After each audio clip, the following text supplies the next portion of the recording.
प्रधानमंत्री नरेंद्र मोदी ने गांधीनगर में सबसे बड़े डिफेंस एक्सपो का उद्घाटन कर दिया। तस्वीरें आपके सामने हैं। आज दुनिया स्वदेशी हथियारों की यानी हिंदुस्तान के बनाए हुए हथियारों की ताकत देखेगी। गांधीनगर डिफेंस एक्सपो में 47 नए हथियार लॉन्च हो रहे हैं। हिंदुस्तान एरोनॉटिक्स लिमिटेड की तरफ से डिजाइन किया गया स्वदेशी ट्रेनर विमान HTT-40 भी आज लॉन्च किया जा रहा है। प्रधानमंत्री ने इस डिफेंस एक्सपो का उद्घाटन कर दिया है और स्वदेश निर्मित कई हथियार आज गांधीनगर में लॉन्च किए जाएंगे। 47 हथियार जो हैं वो लॉन्च किए जा रहे हैं। प्रधानमंत्री पहुंचे हैं, उनके हाथों से इस कार्यक्रम का उद्घाटन हुआ है डिफेंस एक्सपो का।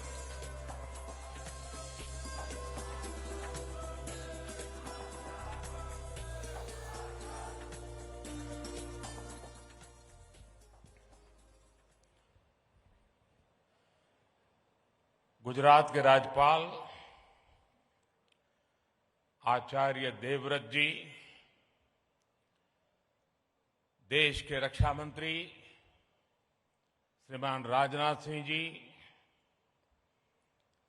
गुजरात के लोकप्रिय मुख्यमंत्री श्री भूपेंद्र भाई पटेल,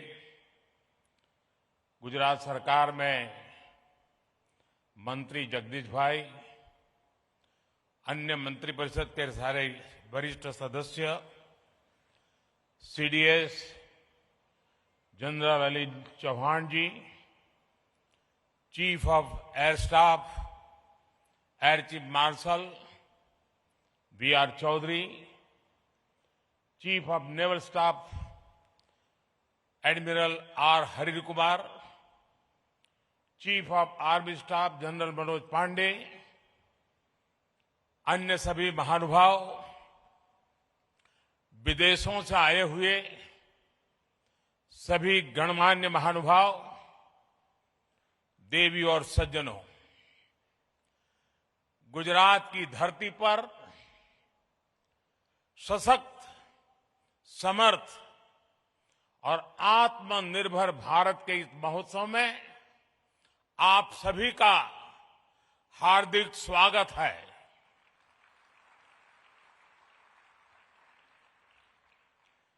देश के प्रधानमंत्री के रूप में आपका स्वागत करना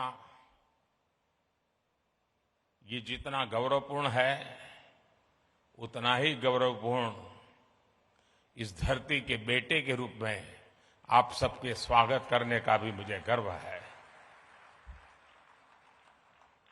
डेफ एक्सपो 2022 का ये आयोजन नए भारत की ऐसी भव्य तस्वीर खींच रहा है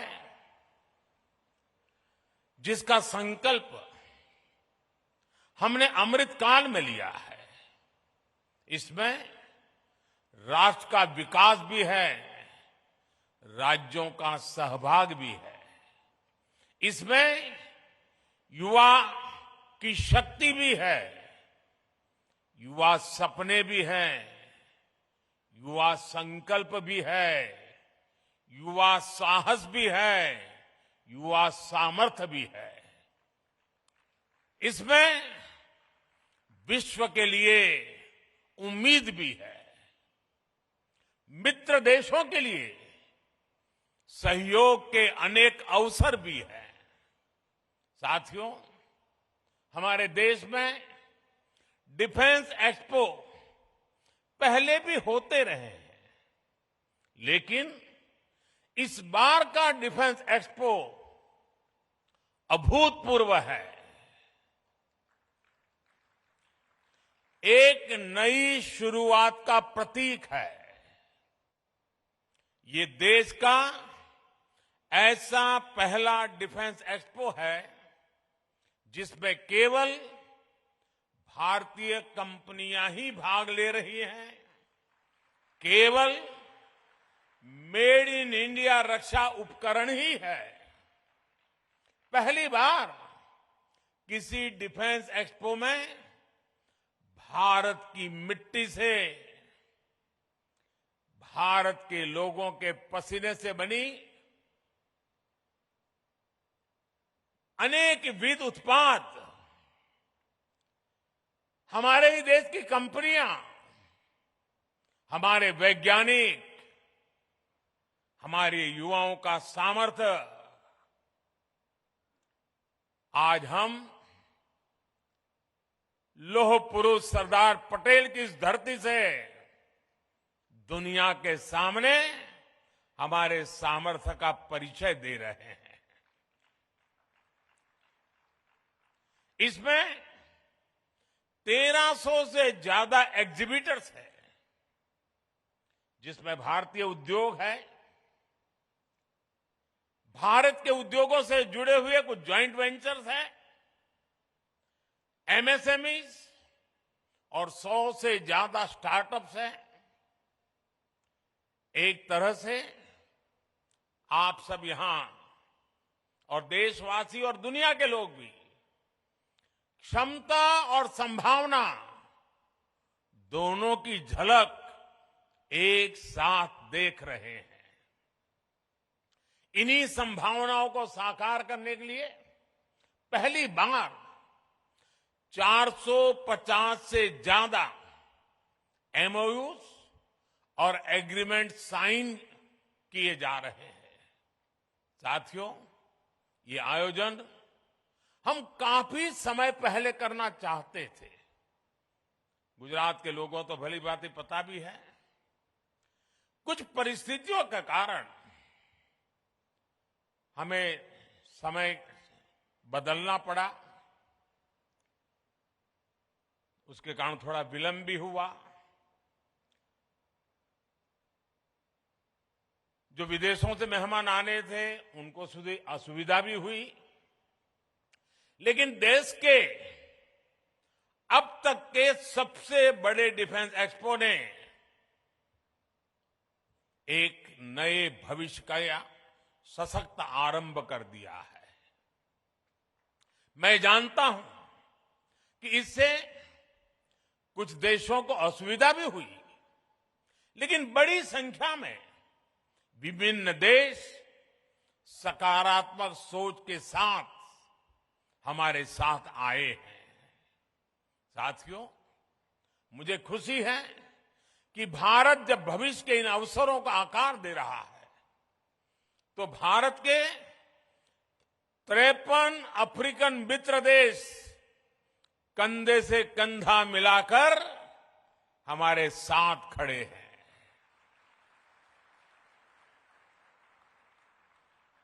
इस अवसर पर दूसरा इंडिया अफ्रीका डिफेंस डायलॉग भी आरंभ होने जा रहा है। भारत और अफ्रीकन देशों के बीच ये मित्रता, ये संबंध उस पुराने विश्वास पर टिके हैं जो समय के साथ और मजबूत हो रहा है, नया आयाम छू रहा है। मैं अफ्रीका से आए अपने साथियों को बताना चाहता हूं कि आज आप गुजरात की जिस धरती पर आए हैं, उसका अफ्रीका के साथ बहुत पुराना और आत्मीय संबंध रहा है।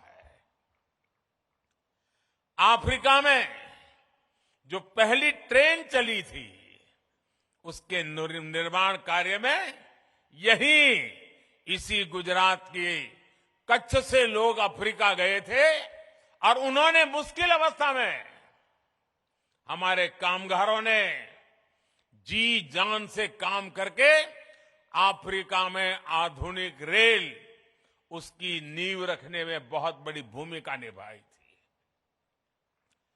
इतना ही नहीं, आज अफ्रीका में जाएंगे तो दुकान शब्द कॉमन है। ये दुकान शब्द गुजराती है। रोटी, भाजी, ये अफ्रीका के जनजीवन में जुड़ गए शब्द हैं।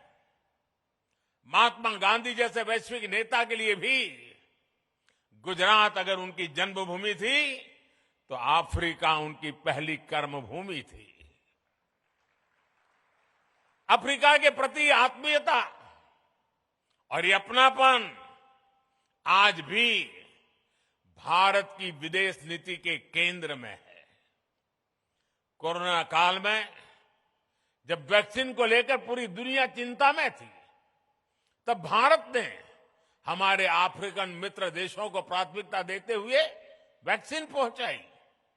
हमने हर जरूरत के समय दवाइयों से लेकर पीस मिशन तक अफ्रीका के साथ कंधे से कंधा मिलाकर चलने का प्रयास किया है। अब रक्षा क्षेत्र में हमारे बीच का सहयोग और समन्वय इन संबंधों को नई ऊंचाई देंगे। साथियों, इस आयोजन का एक महत्वपूर्ण आयाम इंडियन ओशन रीजन प्लस की डिफेंस मिनिस्टर्स कॉन्क्लेव भी है। इसमें हमारे 46 मित्र देश हिस्सा ले रहे हैं। आज अंतर्राष्ट्रीय सुरक्षा से लेकर वैश्विक व्यापार तक मैरीटाइम सिक्योरिटी एक ग्लोबल प्राथमिकता बनकर उभरा है। 2015 में मैंने मॉरिशस में security and growth for all in the region यानी सागर का विजन भी सामने रखा था। जैसा कि मैंने सिंगापुर में सांग्रीला डायलॉग में कहा था, इंडो पैसिफिक रीजन में अफ्रीकी तटों से लेकर अमेरिका का तक भारत का एंगेजमेंट इंक्लूसिव है। आज ग्लोबलाइजेशन के दौर में मर्चेंट नेवी की भूमिका का भी विस्तार हुआ है। दुनिया की भारत से अपेक्षाएं बड़ी हैं और मैं विश्व को विश्वास दिलाना चाहता हूं, आपकी अपेक्षाओं को पूरा करने के लिए भारत हर कोशिश प्रयास करता रहेगा। हम कभी पीछे नहीं हटेंगे। इसलिए ये डिफेंस एक्सपो भारत के प्रति वैश्विक विश्वास का प्रतीक भी है। इतने सारे देशों की उपस्थिति के जरिए विश्व का बहुत बड़ा सामर्थ्य गुजरात की धरती पर जुट रहा है। मैं इस आयोजन में भारत के सभी मित्र राष्ट्रों और उनके प्रतिनिधियों का हृदय से स्वागत करता हूं। मैं इस भव्य आयोजन के लिए गुजरात के लोगों और विशेष रूप से मुख्यमंत्री भूपेंद्र भाई पटेल, उनकी पूरी टीम का अभिनंदन करता हूं। देश और दुनिया में विकास को लेकर औद्योगिक सामर्थ्य उसे लेकर के गुजरात की जो पहचान है, आज इस डिफेंस एक्सपो से गुजरात की पहचान को चार चांद लग रहे हैं, एक नई ऊंचाई मिल रही है। आने वाले समय में गुजरात डिफेंस इंडस्ट्री का भी एक बड़ा केंद्र बनेगा। भारत की सुरक्षा और सामरिक सामर्थ्य में गुजरात का भी बहुत बड़ा योगदान देगा, ये मुझे पूरा विश्वास है। साथियों, मैं अभी स्क्रीन पे देख रहा था, डीसा के लोग उत्साह से भरे हुए थे, उमंग और उत्साह नजर आ रहा था। डीसा एयरफील्ड का निर्माण भी देश की सुरक्षा और उस क्षेत्र के विकास के लिए एक महत्वपूर्ण उपलब्धि है। डीसा अंतर्राष्ट्रीय सीमा से केवल 130 किलोमीटर दूर है। अगर हमारे फोर्सेस, विशेषकर हमारी वायुसेना डीसा में होगी, तो हम पश्चिमी सीमा पर किसी भी दुस्साहस का और बेहतर ढंग से जवाब दे पाएंगे। ડીસાના ભાઈઓ બહેનો, તમને હું ગાંધીનગરથી અનેક અનેક અભિનંદન પાઠવું છું. હવે તો ડીસા વાસણનો બનાસકાંઠા पाटन जिलाનો सितारो चमकी રહ્યો છે. इस एयरफील्ड के लिए गुजरात की ओर से साल 2000 में ही डीसा के ये जमीन दी गई थी. जब यहां मैं मुख्यमंत्री था तो मैं लगातार इसके निर्माण कार्य के लिए प्रयास करता था. तत्कालीन केंद्र सरकार को उस समय जो सरकार थी उनको बार बार मैं समझा रहा था इसका महत्व क्या है. इतनी सारी जमीन दे दी, लेकिन 14 साल तक कुछ नहीं हुआ और फाइलें भी ऐसी बना दी गई थी, ऐसे सवालिया निशान डाले गए थे कि मुझे वहां पहुंचने के बाद भी सही तरीके से सही चीजों को प्रस्थापित करने में भी टाइम गया. सरकार आने के बाद हमने डीसा में ऑपरेशनल बेस बनाने का फैसला लिया और हमारी सेनाओं की अपेक्षा आज पूरी हो रही है. मेरे डिफेंस के साथी जो भी चीफ ऑफ डिफेंस साहब बने, हर किसी ने मुझे हमेशा इस बात की याद दिलाई थी और आज चौधरी जी के नेतृत्व में ये बात सिद्ध हो रही है. जितना अभिनंदन डीसा को है उतना ही अभिनंदन मेरे एयरफोर्स के साथियों को भी है. ये क्षेत्र अब देश की सुरक्षा का एक प्रभावी केंद्र बनेगा. जैसे बनासकांठा और पाटन, उसने अपनी एक पहचान बनाई थी. वो पहचान थी बनासकांठा पाटन गुजरात में सौर शक्ति, सोलर एनर्जी का केंद्र बनकर उभरा है. वही बनासकांठा और पाटन अब देश के लिए वायु शक्ति का भी केंद्र बनेगा. साथियों, किसी भी सशक्त राष्ट्र के लिए भविष्य में सुरक्षा के मायने क्या होंगे, स्पेस टेक्नोलॉजी इसका एक बहुत बड़ा उदाहरण है. मुझे बताया गया है कि तीनों सेनाओं द्वारा इस क्षेत्र में विभिन्न चुनौतियों की समीक्षा की गई है, पहचान की गई है. हमें इनके समाधान के लिए तेजी से काम करना होगा.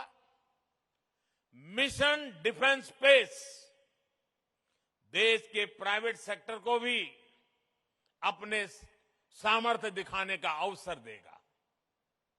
स्पेस में भविष्य की संभावनाओं को देखते हुए भारत को अपनी इस तैयारी को और बढ़ाना होगा. हमारी डिफेंस फोर्सेस को नए इनोवेटिव सॉल्यूशंस खोजने होंगे. स्पेस में भारत की शक्ति सीमित न रहे और इसका लाभ भी केवल भारत के लोगों तक ही सीमित न हो. ये हमारा मिशन भी है, हमारा विजन भी है. स्पेस टेक्नोलॉजी भारत की उदार सोच वाली स्पेस डिप्लोमेसी की नई परिभाषा को गढ़ रही है, नई संभावनाओं को जन्म दे रही है. इसका लाभ कई अफ्रीकन देशों को, कई अन्य छोटे देशों को हो रहा है.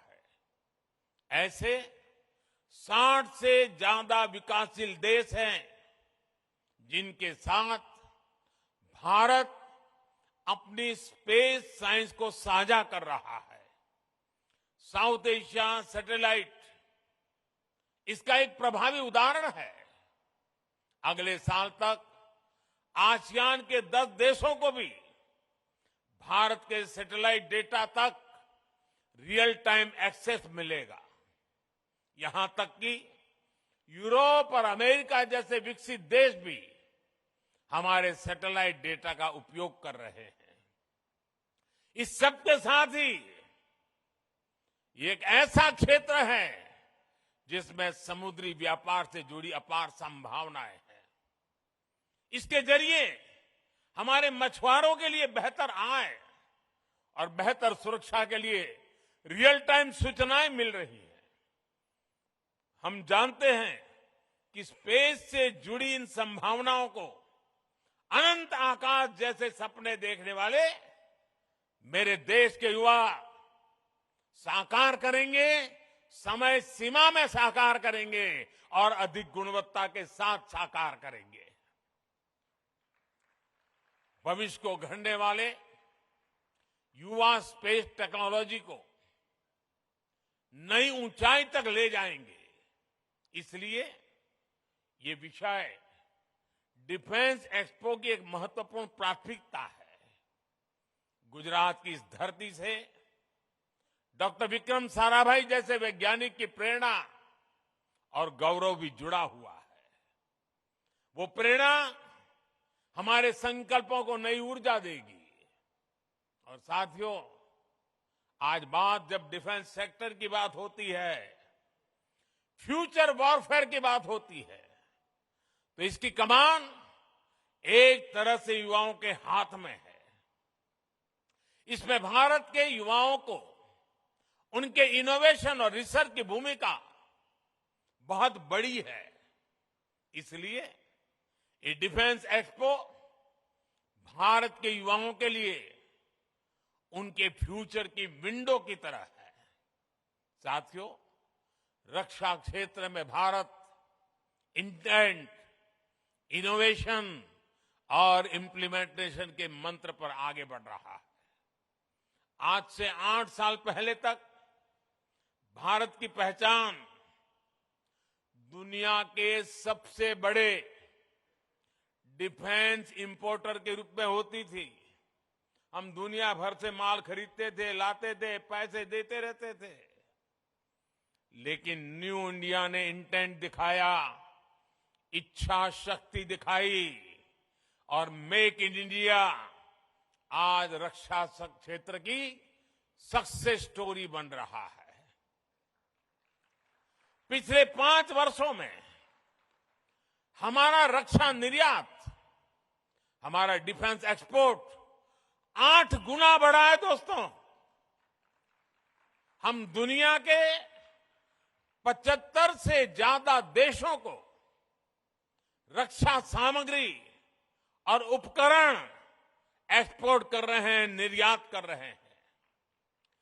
2021-22 में भारत का डिफेंस एक्सपोर्ट $1.59 बिलियन यानी करीब 13,000 करोड़ रुपये हो चुका है। और आने वाले समय में हमने इसे $5 बिलियन यानी 40,000 करोड़ रुपये तक पहुंचाने का लक्ष्य रखा है। ये निर्यात, एक्सपोर्ट केवल कुछ उपकरणों तक सीमित नहीं है, केवल कुछ देशों तक सीमित नहीं है। भारतीय रक्षा कंपनियां आज ग्लोबल सप्लाई चेन का महत्वपूर्ण हिस्सा बन रही है। हम ग्लोबल स्टैंडर्ड के स्टेट ऑफ आर्ट उपकरणों की सप्लाई कर रहे हैं।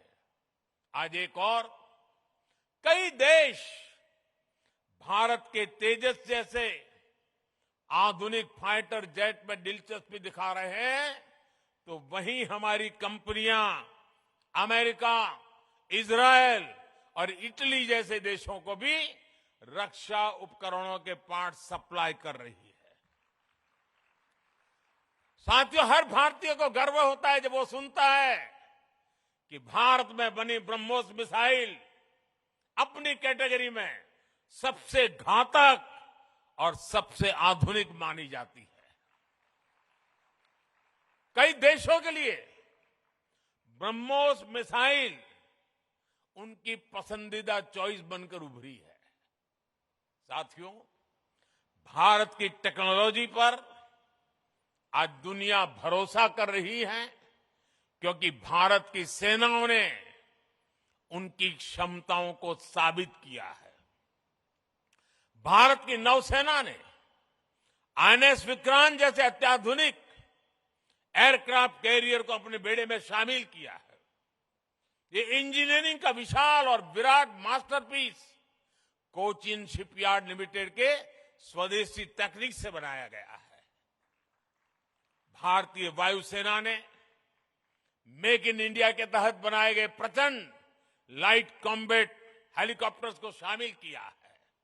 इसी तरह हमारी थल सेना भी आज स्वदेशी तोपों से लेकर कॉम्बैट गन्स तक भारतीय कंपनियों से खरीद रही है। यहां गुजरात के हजीरा में बन रही मॉडर्न आर्टिलरी आज देश की सीमा की सुरक्षा बढ़ा रही है। साथियों, देश को इस मुकाम तक लाने के लिए हमारी नीतियां, हमारे रिफॉर्म्स और ईज ऑफ डूइंग बिजनेस में बेहतरी की भी बड़ी भूमिका है। भारत ने अपने रक्षा खरीद बजट का 68% भारतीय कंपनियों के लिए निर्धारित किया, ईयरमार्क किया है। इंडिया टीवी हर वक्त हर जगह डाउनलोड करने के लिए सर्च करें India TV news Google play store या ऐप स्टोर पर।